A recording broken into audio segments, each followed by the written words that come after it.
지난 금요일 오후였습니다. 서울 지하철 2호선에서 발생한 추돌 사고.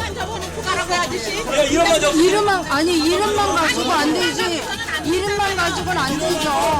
그냥 병원을 가세요, 병원을 가세요, 아픈 그러니까 그 어떤 학생 하나가 막 고함을 지르면서 병원을 데려다 줘야지. 병원만 가라면 어떡해? 무슨 고함을 지르는 거예요.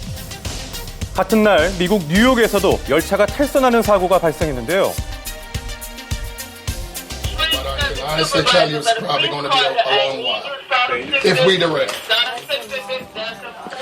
So I'm not going to make it to work today because the train derailed. I'll email this to you later. 불과 몇 시간 차이로 일어났던 두 건의 열차 사고. 하지만 뉴욕에서는 사고 20분 만에 승객 전원이 구조대의 안내를 받으며 안전하게 탈출했습니다.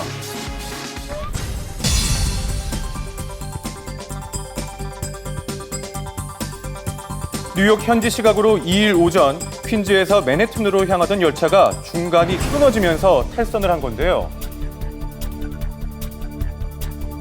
When I first heard about it, I found it kind of unbelievable at first because I was like, "Oh, how can a train New York derail just like that?" 사고 후 정전이 되면서 승객 1000여 명은 순식간에 캄캄하고 매캐한 터널 속에 갇히게 됐는데요. 하지만 사고 5분 만에 구조대가 도착을 했고 불과 1시간 만에 모든 구조가 끝이 났습니다. 이렇게 신속하게 사고를 수습할 수 있었던 이유, 현장 지휘자의 발빠른 대처 덕분이었는데요. 지금 이 사진에서 보시면 이 뉴욕 그 소방서 책임자 현장 지휘관이 있고요. 그다음에 여기 경찰이 있지 않습니까? 그다음에 여기 이제 그 지하철 회사의 그 인력들이 그 효율적으로 그 인명 혹시라도 있을 인명 피해를 막고 어떻게 조치하는 것이 가장 좋으냐 하는 논의들이 이루어지는 거예요. 예, 그렇습니다.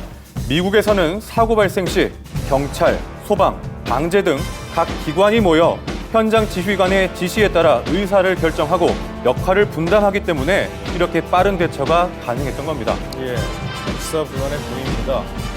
체계적이네요. 한편 같은 날 발생한 서울 지하철 2호선 사고.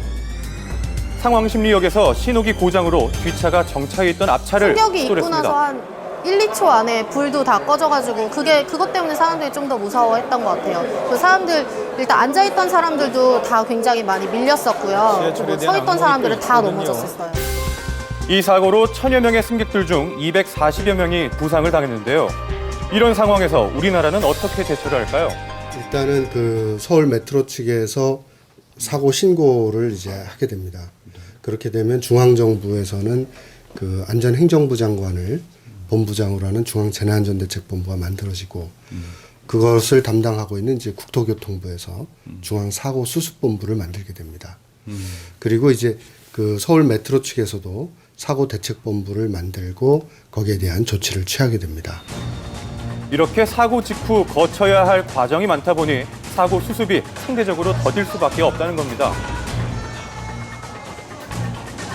보고치료 깜짝한가 봐요. 병원 가실 분 잠깐만 계세요. 예, 진단서 일부입니다. 잠깐만요. 저희 사무소 앞인데. 진단서를 갖고 오면 된다고요? 예.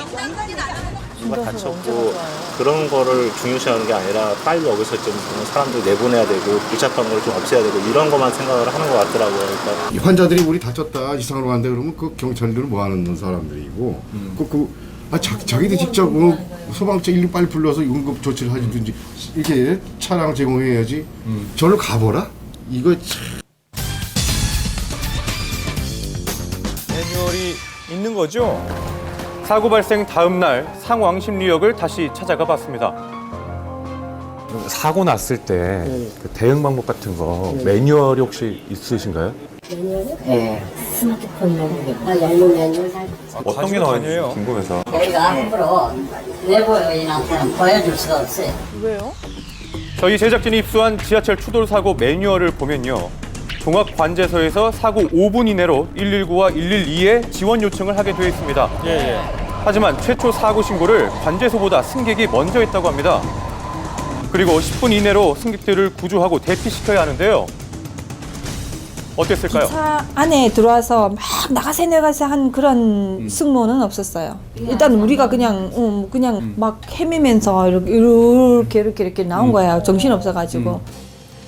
지하철 측은 사고 발생 4분 뒤 대피 안내 방송을 했다고 하지만 몇 군데 전기선이 끊어지거나 단전이 되면서 일부는 제대로 방송되지 않았다고 하는데요. 승객들은 놀란 마음에 직접 문을 열고 탈출해야 했습니다.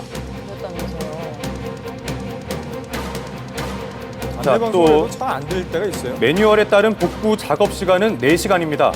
하지만 사고 발생 1시간 반 뒤에 시작된 작업 9시간 만에 완료가 됐습니다. 전문가들은 이런 매뉴얼에 문제가 있다고 지적하는데요.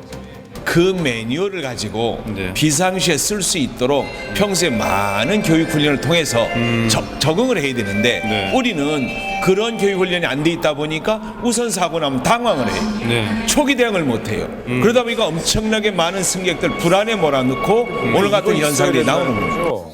매뉴얼이 굉장히 많기 때문에 그걸 이 머리가 아무리 수지 아니라 서울대 조증 갖다 놔도 그걸 다 외우기에는 힘들어요. Though emergencies seldom occur within our system, knowing what to do in the event of one will help make your ride safer. 미국의 경우에는 매뉴얼에 따른 충분한 연습을 통해 승객들에게 안전에 대한 믿음을 주고 있다는데요. 사고 당시 모습과 비교를 해보면요. 어느 것이 실제 상황이고 어느 것이 연습 상황인지 구분이 어려울 정도로 똑같습니다. I hope that they responded in the best way that they could. I'm sure they worked very hard to help save people.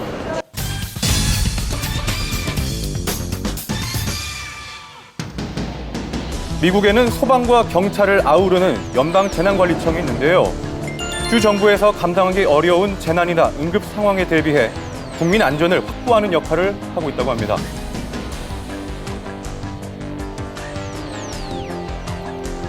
하지만 우리나라의 경우 사고가 나면 중앙재난안전대책본부를 시작으로 다양한 본부들이 구성이 되는데요. 모든 것들이 그 상부기관에 보고하는 데 초점이 맞춰져 있거든요. 오죽하면 중앙재난안전대책본부를 일컬어서 전문가들 사이에서는 중앙재난피해집계본부다. 이렇게까지 이야기를 할 정도입니다. 국민의 안전보다 보고가 우선인 우리나라의 사고 예방 시스템. 연이은 대형 사고로 국민들의 불안감은 더욱 커져만 가고 있습니다. 너무 심하죠. 정말 이거는 후진국 수준이지. 제가 이렇게 당하고 나니까 기가 막히더라고요. 이건 아닌 것 같아 진짜. 의지할 곳을 잃은 우리 국민들의 마음에 안전에 대한 신뢰를 심어주는 것. 지금 우리에게 가장 필요하고 시급한 과제가 아닐까요? 그러게 말입니다.